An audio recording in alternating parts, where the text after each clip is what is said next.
The Aces are coming in 2.5 point favorites, 3.5 in some books, man. Kind of depends on where you look right now, but hovering in between those numbers right now.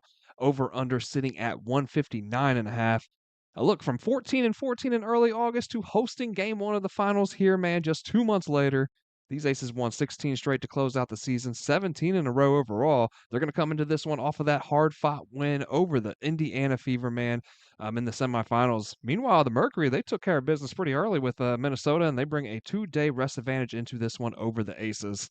And it should be noted, man, Phoenix's path to these finals does seem like the more difficult path when seeing that they beat the Liberty in round one and then the Lynx in round two, both of which they came in as underdogs heading into those series.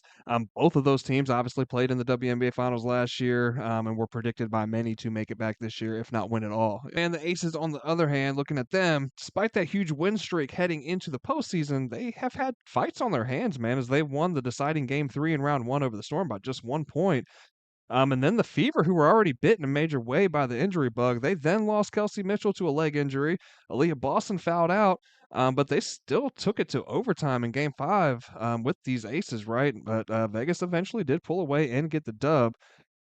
End of the day, man, that's all that matters, right? You know, they have home court advantage here in this best of seven series here in the WNBA Finals, the first ever best of seven series here in the WNBA Finals. And so far this year, man, they've had little trouble with this Mercury team. 3 wins and 4 head-to-heads. And then that one game that they lost against the Mercury, that was way back in June. Guess who was missing for the Aces? MVP, Asia Wilson. So it's been 3 straight wins and covers after that loss, two of which winning outright as dogs, and also the last two just, going down in mid and late August. So recent samples of this matchup as well, and both teams were at full strength for those.